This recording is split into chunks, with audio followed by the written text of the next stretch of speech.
Bismillah, Assalamualaikum warahmatullahi wabarakatuh. Alhamdulillah alladzi bi ni'matihi tatimmus shalihat. Wassalatu wassalamu ala Rasulillah wa ala alihi wa sahbihi wa wala.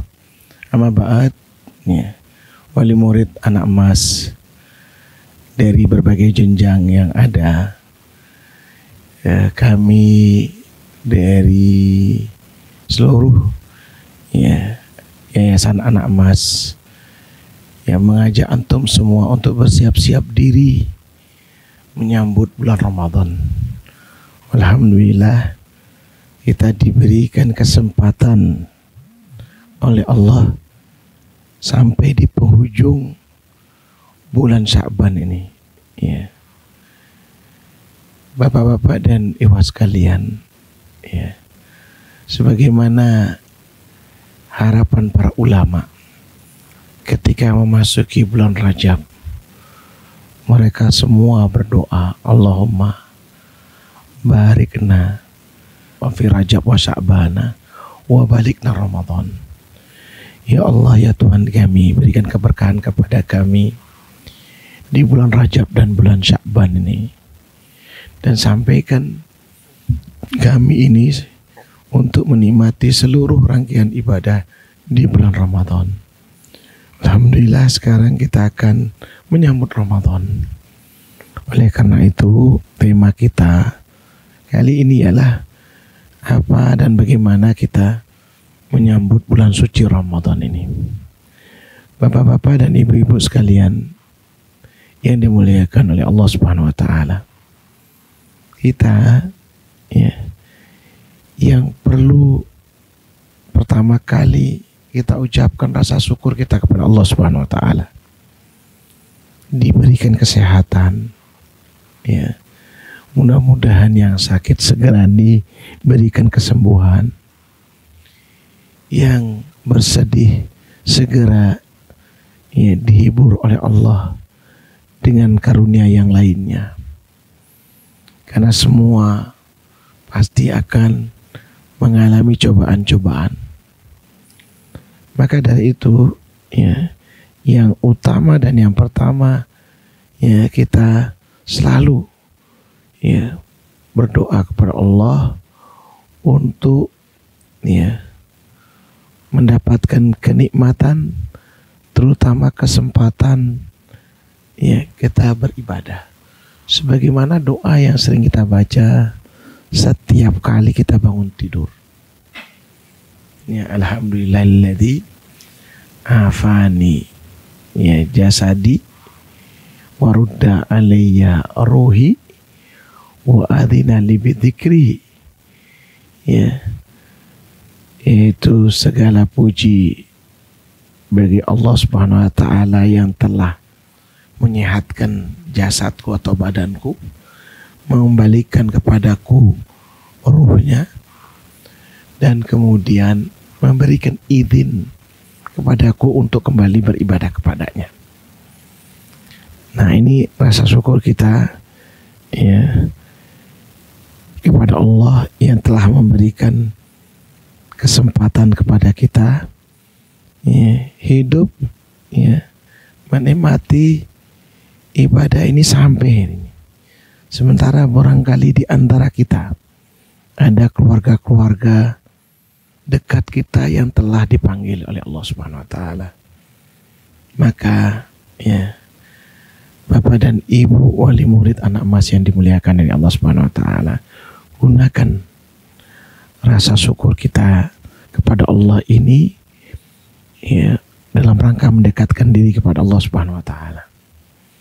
Oleh sebab itu persiapan yang kedua, tekadkan, ya, niat kita menyambut, ya, bulan Ramadan ini dengan mengisi seluruh rangkaian ibadah-ibadah, ya, tidak hanya puasanya, ya, tapi akan seluruh rukun Islam yang ada, ya, rukun Islam yang ada itu baik itu jiwanya, raganya, kemudian, ya, hartanya. Nah, ini kita harus persiapkan ini. Ya, tentu ya Bapak dan Ibu, ya kita harus ya mencatat itu semua. Rangkaian ibadah keseharian kita di bulan Ramadan, yang mana bulan ini adalah bulan penuh berkah yang tidak semua orang diberikan kesempatan oleh Allah Subhanahu wa taala. Maka catat ya, ibadah-ibadah apa saja yang perlu kita lakukan. Ya. Dan sering saya katakan, jangan lepas daripada ibadah di rukun Islam yang 5 itu. Ya, dari 2 kalimat syahadat, itu zikirnya, selawatnya, zikirnya kepada Allah, selawatnya kepada Rasulullah SAW. Ya, seluruh zikir pagi dan petang kita usahakan kita ya sudah ada persiapan-persiapan untuk itu semua. Baca Qur'annya, kemudian barangkali menghabiskan satu kitab hadis barangkali, misalnya Riyadhus Shalihin atau yang kecil Arba'in Nawawi misalnya, atau syarahnya, baca di tengah keluarga kita ini. Kemudian jangan lupa juga persiapan-persiapan ya untuk ya sholatnya, ya yaitu semua sholat sunnah, ya tarawihnya, ya kemudian witirnya, kemudian rawatibnya, ya lalu mungkin duha, ya atau sholat sunnatul wudu, tahiyatul masjidnya. Ini semuanya kita persiapkan untuk itu sampai sholat wajib 5 waktu itu. Kemudian yang ketiga ialah ibadah maliyah kita. Ya, siapkan harta kita ini, terutama nanti di penghujung Ramadan. Yang namanya zakat fitrah, tentu kita semua pasti sudah punya persiapan untuk itu. Ya, tapi jangan lupa, ya bukan hanya zakat fitrah saja, tapi zakat mal kita. Ya, ya kita sudah persiapkan, hitung sendiri di audit harta kita ini. Ya, barangkali di antara kita mempunyai kebiasaan mengeluarkan zakat malnya di bulan Ramadan. Karena memang bulan ibadah ini harus dimasukkan juga ya bulan Ramadan ini. Kemudian Bapak dan Ibu yang dimuliakan oleh Allah Subhanahu wa taala, ya tentu juga ya sedekah-sedekah kita ya di masjid terdekat, mungkin ada iftar ya, yang mana fadilahnya seperti mendapatkan ya orang yang puasanya mereka kita dapatkan.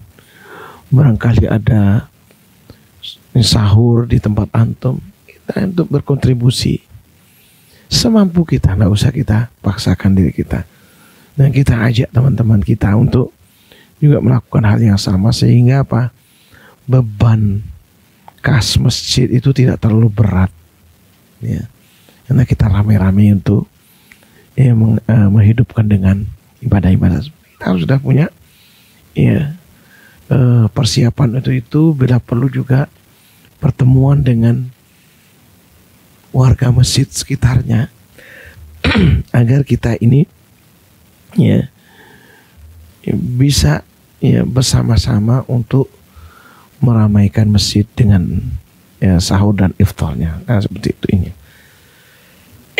Kemudian Bapak dan Ibu yang dimuliakan oleh Allah Subhanahu wa taala. Ya. Yang keempat, barangkali puasa sunnah yang sekarang sangat dianjurkan oleh Rasulullah SAW. Kenapa? Kata Ummul Mukminin Aisyah radhiyallahu anha, beliau bercerita bahwasanya Rasulullah SAW tidak pernah puasa yang hampir sama dengan Ramadan kecuali bulan Sya'ban. Ya, kecuali bulan Sya'ban. Ini menunjukkan Rasulullah SAW ya melakukan pemanasan untuk dirinya supaya nanti terbiasa lagi di bulan Ramadan. Nah, dan memberikan kesempatan kepada ya para istri beliau yang barangkali mempunyai hutang ya puasa di bulan sebelumnya, di tahun sebelumnya.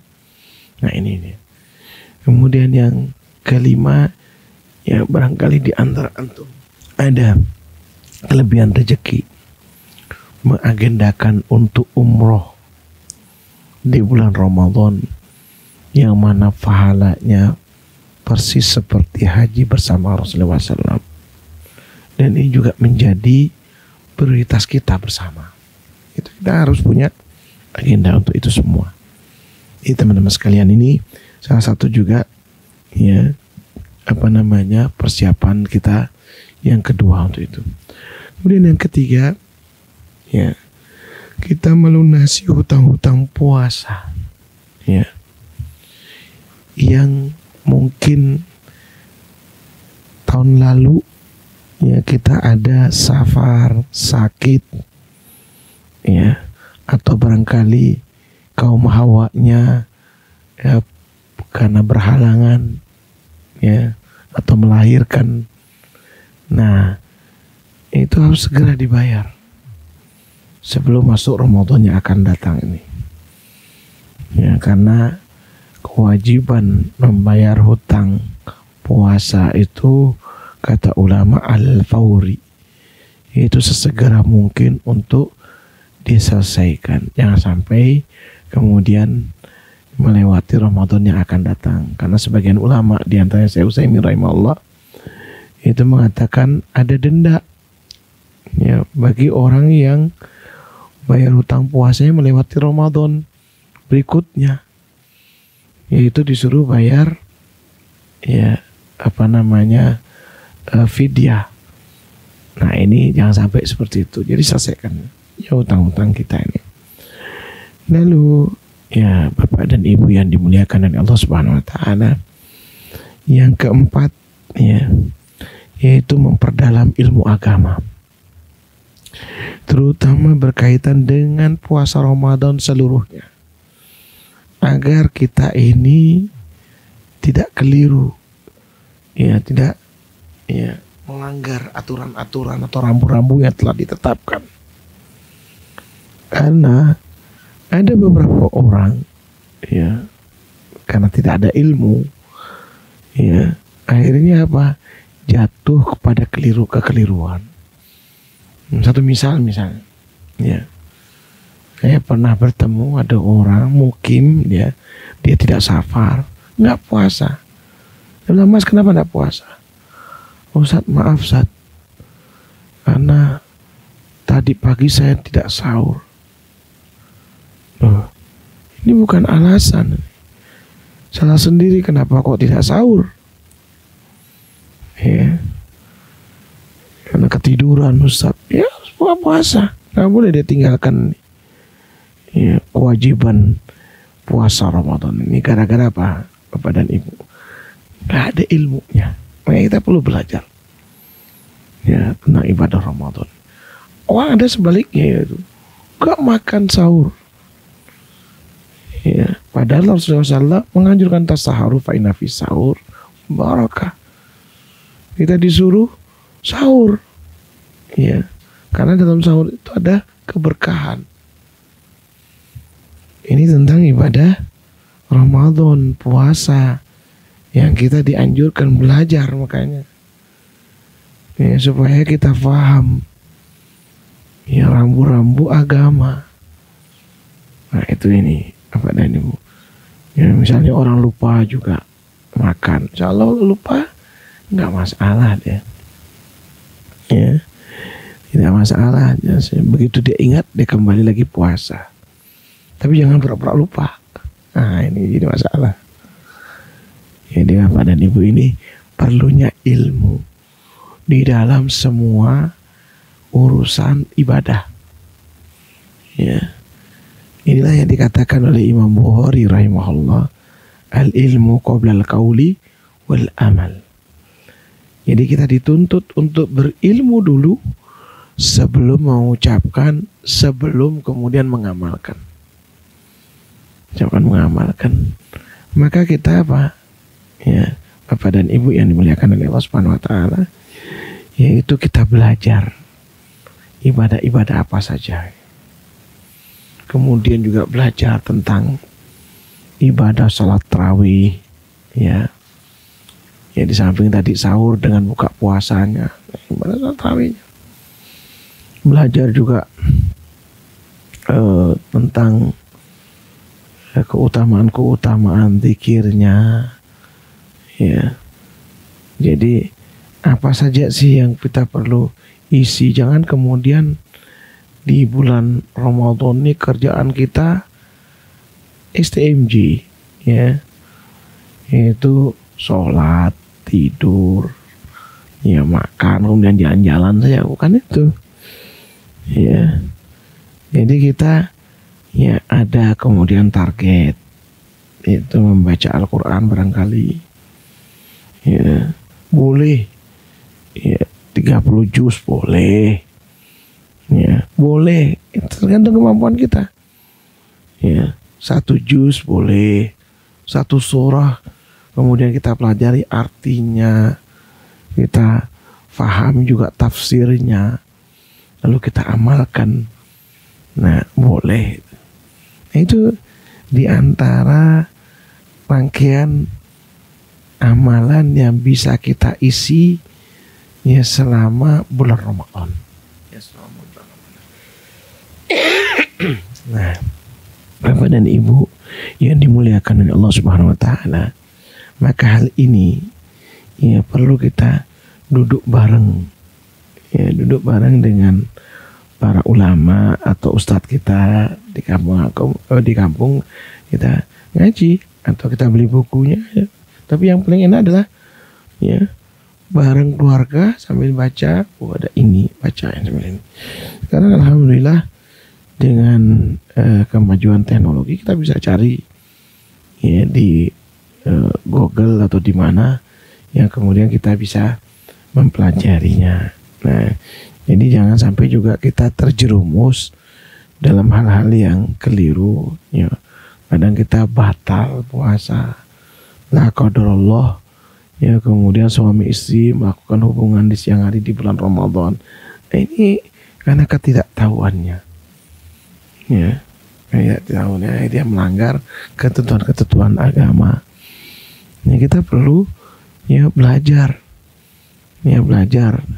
mana yang boleh dan mana yang tidak boleh, ya mana yang kemudian jatuh dalam keharaman, ya mana yang masih ada ya toleransinya di situ. Nah kita harus ya duduk bareng, apalagi kemudian ibadah puasa ini termasuk ibadah yang hampir sempurna dijelaskan oleh Allah dalam Al-Quran di surah Al-Baqarah ayat 183 sampai 188 ini hampir semua ya yang ada di kegiatan di bulan Ramadan disebutkan oleh Allah Subhanahu wa taala. Ini kita duduk bareng semua ini, pelajari bersama-sama. Ya, pelajari bersama-sama. Nah ini Bapak dan Ibu, jadi kewajiban kita memang harus ya mengetahui ajaran agama kita ini. Kenapa? Ya karena kita dituntut ya ketika kita melakukan ibadah harus ya pertama ikhlas karena Allah Subhanahu wa taala, dan yang kedua harus sesuai dengan ajaran Rasulullah SAW. Nah baru kemudian ibadah kita akan diterima oleh Allah Subhanahu wa taala. Ya jangan sampai kita sudah sedewasa ini, sudah ya, mulai ya mendekat kepada panggilan dari Allah Subhanahu wa taala, kita masih belum pernah belajar tentang agama kita. Padahal belajar agama ini ya inilah bekal yang bakal kita bawa ya bertemu dengan Allah Subhanahu wa taala. Ini kita dituntut untuk itu. Jangan sampai kita ini untuk dunia kita luar biasa kita agendakan, kita buat perencanaan sampai ada jangka pendek, jangka menengah, jangka panjang. Tapi untuk akhirat kita sama sekali kita tidak abaikan, tidak mau kita ya belajar ya tentang agama kita sendiri. Lalu gimana kita mengetahui ibadah-ibadah yang kita lakukan itu sesuai dengan apa yang diajarkan oleh Rasulullah SAW? Ini pentingnya Bapak dan Ibu untuk kita camkan siapkan bersama bagaimana kita ya mengetahui ya, ibadah kita itu sudah sesuaikah dengan ajaran Rasulullah SAW yang dibimbing oleh para ulama, atau justru sebaliknya jauh ya, ada orang tidak paham sama sekali ya yang namanya khurafat ya, kesyirikan ya, kebid'ahan, ini malah kemudian ya dilakukannya dengan sungguh-sungguh, sementara ibadah-ibadah yang sudah menjadi ketentuannya justru dia tidak tahu ditinggalkannya. Nah ini gara-gara tidak pernah mau mengkaji ajaran agamanya. Kemudian persiapan yang kelima Bapak dan Ibu, yaitu sudah dari sekarang ini dari sekarang untuk membiasakan diri kita zikir pagi dan petang. Dan tentu Bapak dan Ibu paksa diri kita nih, karena apa? Yang namanya nafsu itu mengajak kita untuk berbuat keburukan. Jadi kita harus lawan tuh.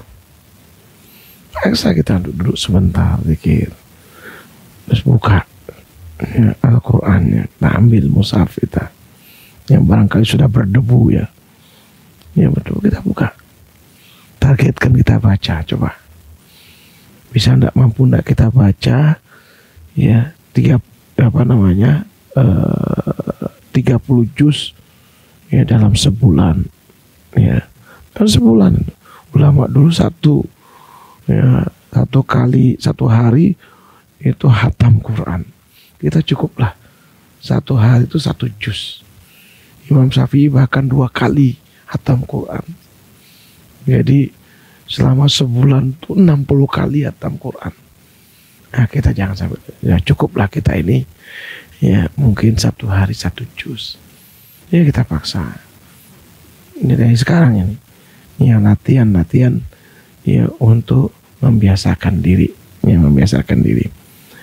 ya tadarus, kemudian ya duduk bareng keluarga, misalnya antum sebagai kepala rumah tangga atau ya anti sebagai ibu ya dari keluarga, untuk bareng sama baca sebentar.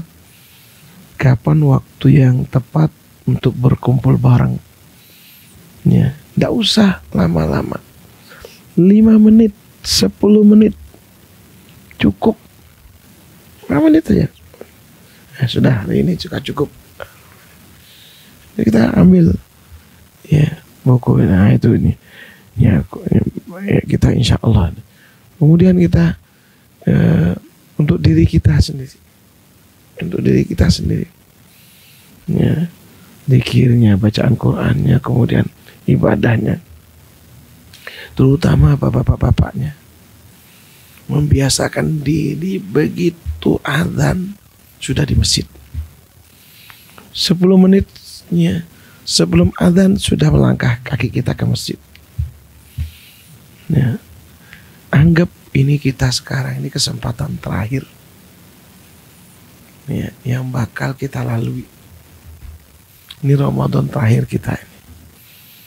Jadi kita betul-betul ya mempersiapkan diri kita, dan sekarang membiasakan diri kita. Insya Allah masuk nanti Ramadan kita sudah terbiasa.